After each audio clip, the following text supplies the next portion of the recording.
The left has completely abandoned the concept of God, which is how we ended up with drag queens twerking in our kids' faces in schools, by the way. Look, I don't talk a lot about God. I don't think it's my business to tell people how or what they should think about this. My faith is a very personal thing. But when it comes to the fundamental founding principles of this nation, religion and the morality of Christianity is 100% the backbone of it. I'll go to the mat with anybody who disagrees with that. There is a reason the church was the center of nearly every town in the early development of this country. 55 of 56 signers of the Declaration of Independence, if you include deist-leaning folks like Ben Franklin, who my son is named after, by the way.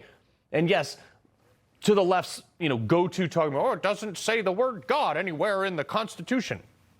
Correct, but the opening sentence is, and secure the blessings of liberty to ourselves.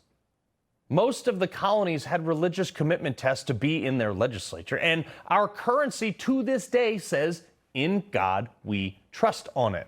But the left has to minimize that. They actually had to try it all the time to remove God entirely, i.e. banning Bibles from public libraries. They've tried to remove in God we trust from all of our dollar bills because they need to impose themselves as their morals, actually, as the highest power. And if people believe in God and see God as the higher power than the Democrat Party, then their ideas are going to meet resistance.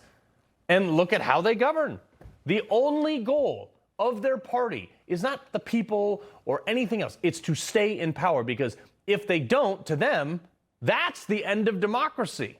Because without God, they get to define what democracy is, whatever they want.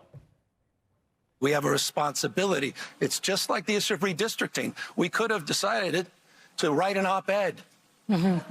We could have decided, hold hands, have a candlelight vigil, win the argument. These guys are ruthless on the other side. Trump's not screwing around, and nor can we. Yeah, it's uncomfortable fighting fire with fire, but we'll lose our country.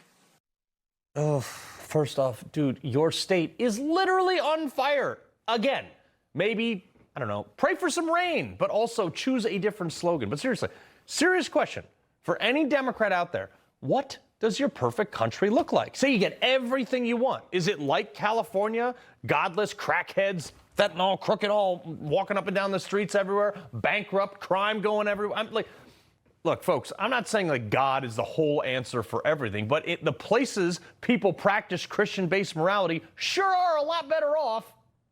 But those moral bounds are viewed as obstacles by people like Gavin Newsom. They don't use them. They're not guidelines. They're not bounds. They're nothing for them.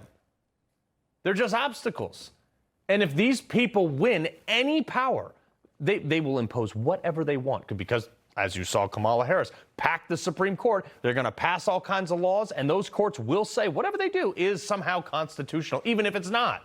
Those same courts will rule every issue, every time, to let the Democrats do whatever they want, and the Constitution will be completely ignored. And anyone who wants to keep those rights will only have the option of doing it by force. That's what's on the line. So I tell people all the time, get involved, be the person you're waiting for.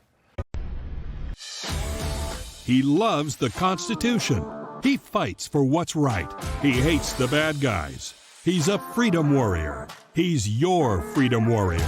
Watch Carl Higbie every weekday on Newsmax.